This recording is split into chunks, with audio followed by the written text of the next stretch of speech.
Fala galerinha, gente boa de Deus, na paz do Senhor Jesus, galerinha. E aí? Eu quero compartilhar um texto, uma pequena porção da palavra de Deus com você, que está no Evangelho escrito por João Marcos. O capítulo é o 7 e o verso vai a partir do 31, que diz o seguinte: a seguir, Jesus saiu dos arredores de Tiro e ele atravessou Sidom até o mar da Galileia e a região da Decápolis. Ali algumas pessoas lhe trouxeram um homem que era surdo e mal podia falar, ou seja, muito provavelmente o homem não somente era surdo, mas era gago. Suplicando-lhe que impusesse as mãos. As pessoas levam esse homem até Jesus e suplicam que Jesus imponha as mãos sobre o homem. O pessoal quer dizer a Jesus como é que tem que fazer as coisas, né? Coloca a mão sobre ele. Mas Jesus faz uma coisa totalmente contrária ao que esse pessoal está pedindo. Diz assim o verso 33: depois de levá-lo à parte, longe da multidão, Jesus colocou os dedos nos ouvidos dele. Em seguida, cuspiu e tocou na língua do homem. Então voltou os olhos para o céu e com um profundo suspiro disse: Efatá. Marcos traz uma notinha que diz que significa abra-se. Uma evidência clara que ele não está escrevendo para judeu, porque senão ele não precisava falar isso aqui, ele não precisava traduzir para os judeus o que significava essa palavra. Com isso, os ouvidos do homem se abriram, sua língua ficou livre e ele começou a falar corretamente. O que eu acho interessante aqui é o lugar onde Jesus está. Jesus está no meio do povo que não é povo. Jesus está no meio do povo que não é judeu. O que é interessante nesse capítulo 7 é que a partir do verso 24 ou a partir do verso 23, o ministério de Jesus na região da Galileia se encerra. O que é interessante é que Marcos, no evangelho que ele escreve, lá no capítulo 1, ele vai dizer o exato momento em que Jesus parte para a região da Galileia. Se eu não me engano é o verso 14, quando ele diz: depois que João foi preso, Jesus foi mais uma vez para a Galileia, proclamando as boas novas do reino de Deus, dizendo ele: o tempo é chegado, o reino de Deus está próximo, arrependam-se e creiam nas boas novas.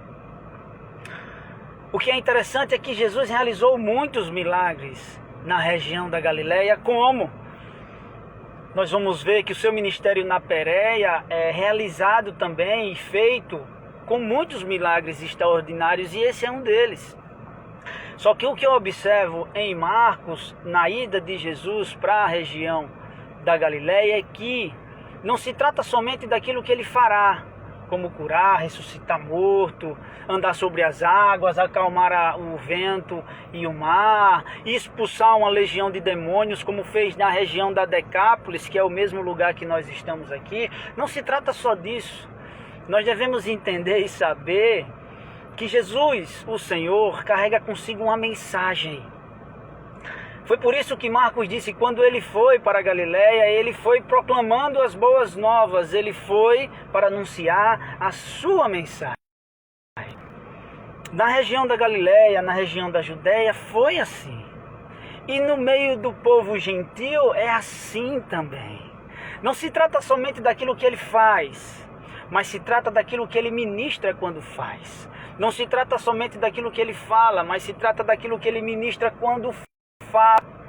O que é interessante também, aqui no verso 7, e isso vem um pouco antes desse texto, é que antes de Jesus curar esse homem que era surdo gago, ele teve na região de Tiro e Sidom, um pouco mais acima, um encontro com uma mulher que é chamada por Marcos de grega Cirofenícia de nascimento, de origem,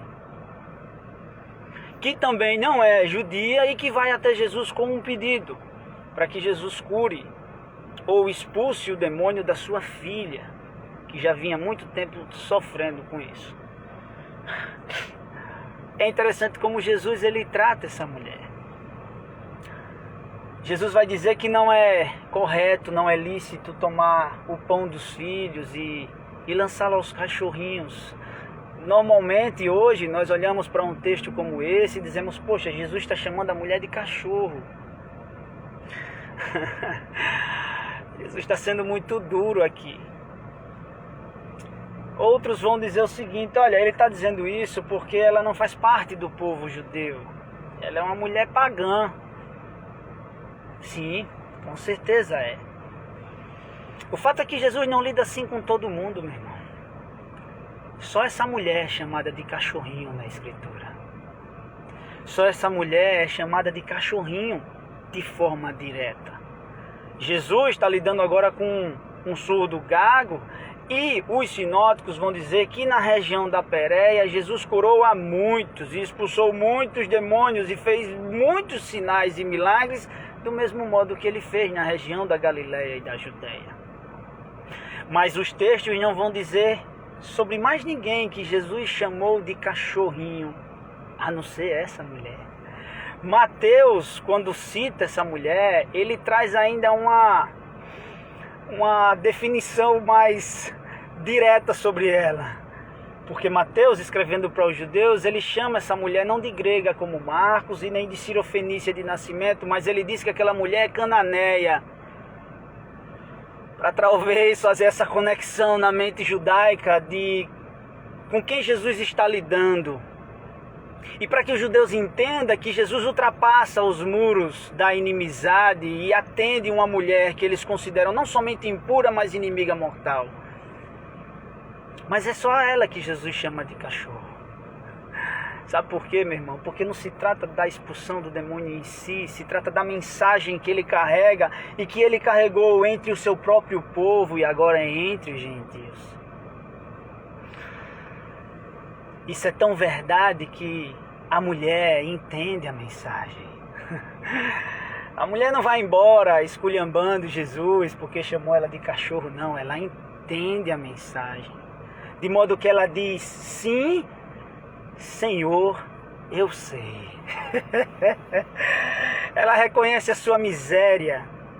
Ela reconhece quem de fato ela é, quem de fato Jesus é, quem de fato Deus é.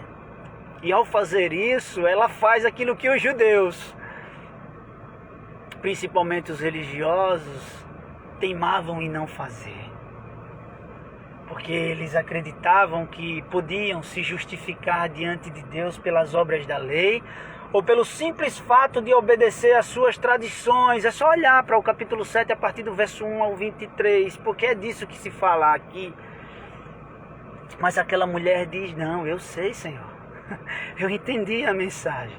E entendo também que tudo que vier do Senhor é favor e graça que eu não mereço. Ajuda-me, ajuda-me.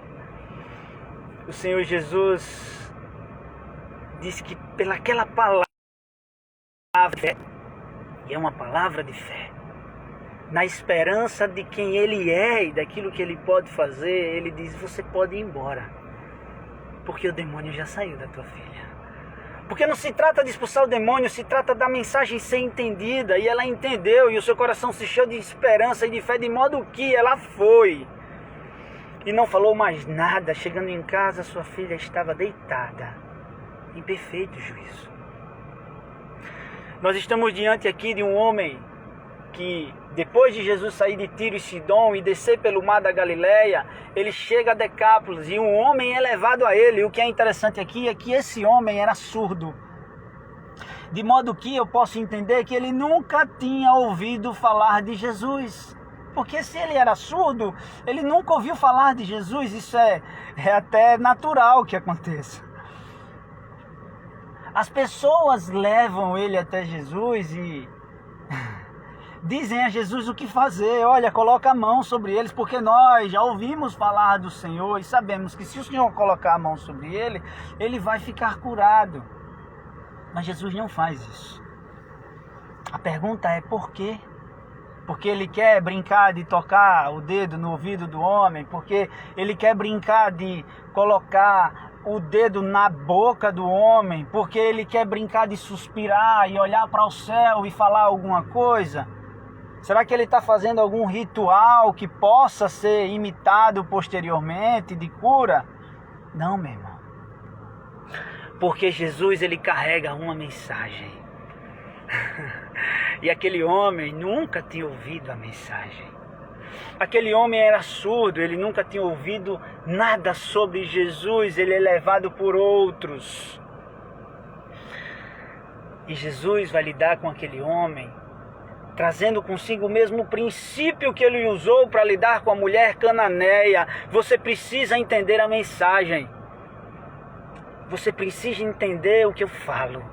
Você precisa entender a mensagem de Deus para o homem, que é de favor, graça, misericórdia e bondade, apesar de toda a miséria e impureza humana diante de Deus. O texto diz que ele chama a atenção do homem quando o leva à parte. Eu não entendo que Jesus estava querendo não constranger o homem aí, como muitas pessoas entendem, não. Ele chama a atenção do homem que não pode ouvir e nem falar, quando o leva à parte. Na sequência, aquele homem que não pode ouvir e nem falar, pode sentir, meu irmão. E Jesus pega o seu dedo e coloca dentro dos seus ouvidos para que ele sinta e entenda a mensagem. Na sequência, Jesus pega a saliva e a sua própria e coloca na língua do homem, porque aquele homem não pode ouvir, mas ele pode ver e sentir.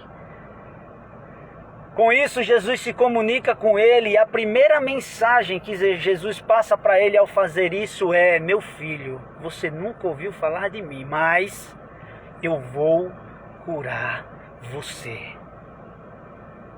Entendo eu, isso é muito natural, não tem como não ser.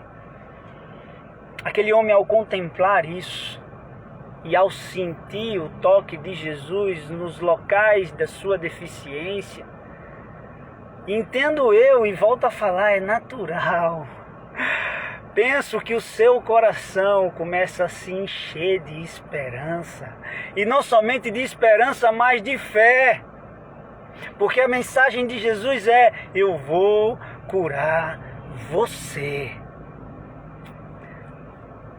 Na sequência, Jesus continua pregando ao homem, e o texto vai dizer que ele olha para os céus, com um profundo suspiro, ele fala e dá a ordem.